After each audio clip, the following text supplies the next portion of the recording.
You had Embiid coming back, and I thought it was a good job by Karl-Anthony Towns to set the tone for this team. Test them out. Let's see what the process is made of tonight. And this was a good matchup because I didn't think Joel Embiid was going to be just out there busting ass both ends of the floor, going 100%. So good job by Karl-Anthony Towns putting the pressure on him. They come out the gate right away, and Towns knocks down 2 threes plus a mid-range shot in the first quarter alone. And, despite a quiet second half, still made the winning plays in the end to get the job done. It was interesting because they couldn't put this team away for a little while. It took them a little while to put this team away because despite Joel Embiid kind of being ineffective, you had Jared McCain, a guy that I like, really going off in the third quarter, and so the Knicks had a hard time putting this team away. But the turning point of the game came in that fourth quarter with about 9-10 minutes to go. Knicks had a 5-point lead. They called the offensive foul on Karl-Anthony Towns on Kelly Oubre for the elbow. Clearly a bad call. Tibbs wins the challenge. It gets reversed, and the Knicks would go on an 11-2 run from that point and pretty much put the game away. So overall, good job just getting the W, and they get out of there with a victory, man. NBA Cup victory, regular season victory as well, man. Shout out to my guy Dave Early who came through for Game of the Week preview, man. I told him he was getting dressed for the funeral. Yeah. It was a funeral, man. Look, Knicks go in here, give a ass whooping to the Philadelphia 76ers. Sixers fans leaving with 4 minutes to go in the fourth quarter, CP. And then on top of that. What else is new in Philadelphia? What else is new? And then on top of that, you get to hear "Let's Go Knicks" chants in the Wells Fargo Arena yet again. I guess Sixers Nation's got to think about relocating to Jersey after all, man. Yeah. I mean, fans can't even stay for the full beatdown. So it is what it is at this point. But excellent performance for the Knicks. I mean, Brunson struggled tonight, but the thing is that you got complimentary play from everybody else. Josh Hart, Mikal Bridges, Karl-Anthony Towns, as you noted, stood out. OG Anunoby, man. This is the guy that really stood out to me tonight just because his efficiency far to start. It's an easy night, but his efficiency throughout the start of the season, man, is just through the roof. We already know what he is as a defensive stalwart, but the fact that he can just make the offense look so easy, and it's not like he's doing anything complicated. Yeah. All he is doing, he is cutting, getting easy layups, dunks, whatever it calls for, knock it down, open threes. And occasionally, man, he's creating his shots in the mid-range. But other than that, he's not doing anything, astounding. It's not like he has this crazy bag, as everyone's talking about nowadays. Yeah. And so when you watch him play, the fact that he can go 11-16 from the field, 2 of 4 from downtown, get you 24 points, 6 boards, 2 assists, 1 steal, 1 block. But you just watch how he's defending Paul George. And look, I know Paul George was going early. I know he was going early. He knocked down a lot of threes. 7-11, got himself 29 points. I thought he still did a decent enough job guarding him. But regardless, OG's offense has just been the complete revelation to his game. And we saw this in the postseason last year. OG, man. Cat has been standing out to start the season too. Yeah. But we knew he would be great offensively. I don't think we saw the high efficiency and the high usage from OG in this. I don't even know if you can call it high usage because it's not like he's on ball, man. Just the high efficiency of what he's giving you on a night-to-night basis.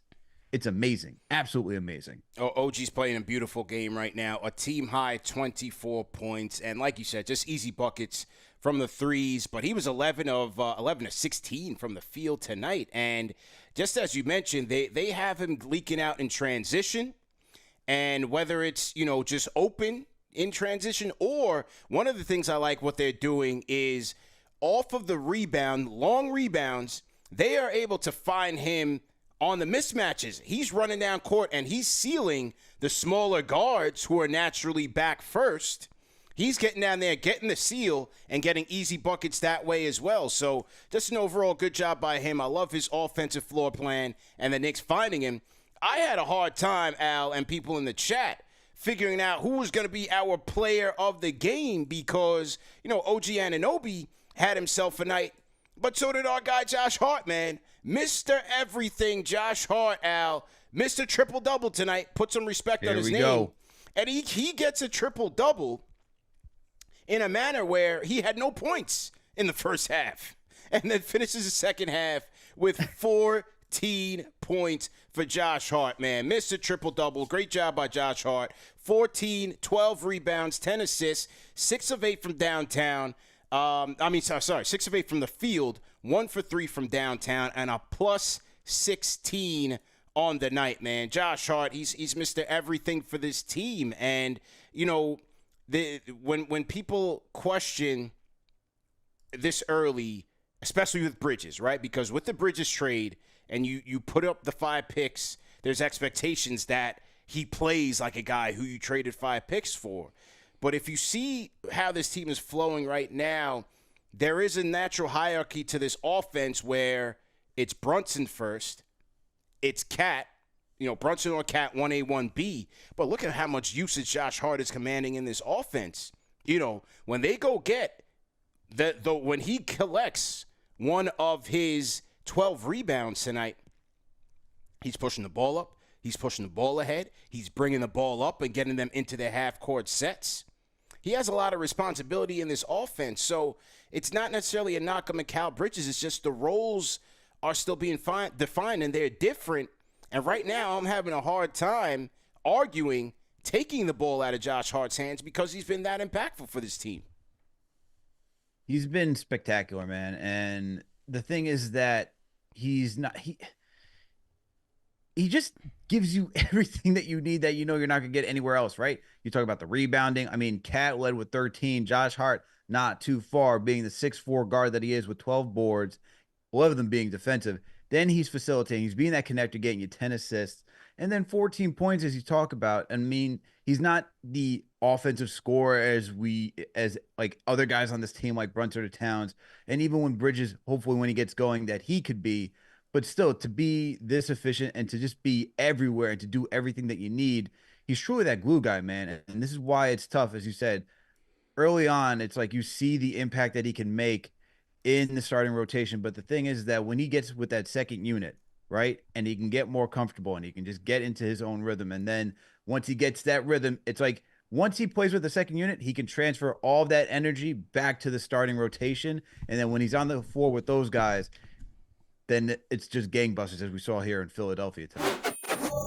Josh Hart and Karl-Anthony Towns, Al, according to Ian Begley, scored or assisted on 63% of the Knicks' 111 points in the road win versus Philadelphia. Hart with the triple-double, Towns with 21, 13, and 6 assists, and, of course, Obi with his 24. So Hart and Towns, 63% of the Knicks' offense. Look at that. I mean, the one thing the thing that I think that's developing about Cat's game and wasn't really prominent when he was out in Minnesota is that they didn't really give him a lot of playmaking responsibility. And, they really allowed Slow-Mo, Ant-Man, Connolly, those guys to really be the initiator out there. Him on the Knicks, man, I mean, his awareness just in the paint when he's getting double or triple teamed, just finding even Bridges cutting from the right side baseline for an easy dunk. It's stuff like that makes the games 10 times easier. We could talk about even the stuff in the past, just finding OG, whoever it may be.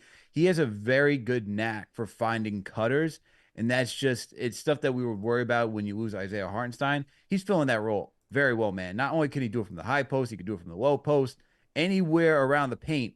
That's been the biggest difference in seeing the Knicks offense starting to unfold, because now you don't have to put the ball in Brunson's hand and rely on him to be the initiator. You can let the play unfold, run through your sets, right? Allow the actions to continue, and then Cat can find somebody and get another easy basket. Yeah, I mean, the purpose of having this 5-out offense is, yes, obviously you want to capitalize on the shooting strength that you have and the shooting efficiency, whether it's Brunson when he gets it together, Towns, OG, Mikal, and Hart whenever he can get his easy buckets. But another thing about playing small and versatile like this is having guys who can put the ball on the floor and play make for one another. And the Knicks do have that in their 5. They have to just continue to build chemistry, trust each other, and continue to move the ball like they did tonight. But this underscores the importance of Hart, because he is always on and you can rely on that. For Towns, he's got to keep this intensity up. He's got to keep this intensity up, man, because he had some. How about them dimes that he was throwing in the fourth quarter? Scoring drought be damned in the second half. The dimes he was throwing out there in the fourth, man. Finding Mikal Bridges with a beautiful behind the back pass. Finding Josh Hart, with the loop around pass that turned into a three. Those are winning plays. Those are winning plays that the Knicks are going to need, whether or not Jalen Brunson is on a given night. But especially when he's off, Towns has to make up for that, and Hart from a secondary standpoint. 913, what's your name? Where you calling in from? Kyle from Springfield, Mass. Yep, Kyle, how you feel, man? First time calling? Nah, I called in a bunch of times. Okay. I just wanted to say it felt good that we was able to say, when we played Embiid, you look across and we got Towns, and it felt like we had the advantage to the center spot. It felt good, as a Knicks fan. I can't remember the last time I felt like that. Yeah, because usually even when you go up against Embiid, no matter how he's feeling, you still on the disadvantage. Yeah, even if he's on one leg, you feel like he That's true, man. Great point. Great point, bro. Yeah. And I just I couldn't let the night go down without mentioning Andre Drummond's mustache. Nasty work.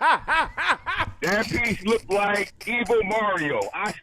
Nasty work, Andre Drummond mustache, yo.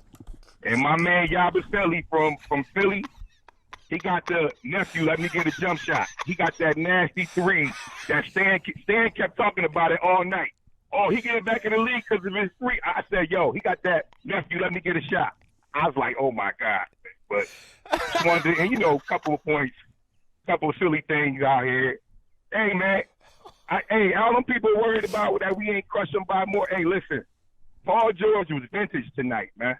He was a vintage Paul George. Yeah, he was like on point. OKC. PG was on point today. And without him doing that work, we would have tore them apart, kill them. But hey, man, that's just me on the check-in, and call y'all back tomorrow. Yeah, call Next back. time I'm going, y'all. Call back anytime, man. Bro. Yo, that brought instant tears to my eyes, bro, that on straight shot. You know what it is? Because I'm watching the game, and I'm thinking the same thing. Like, Andre Drummond's looking kind of crazy. So when he mentioned it, that picture instantly flashed in my brain, and just tears started coming to my eyes, bro. Unreal, man. Great call by Kyle, man. 5-star call in the chat. The chat is crying right now. That was hilarious. Bro. Drummond's rocking like that 90s mustache right now. Yeah. Like true, like handlebarish, like bro.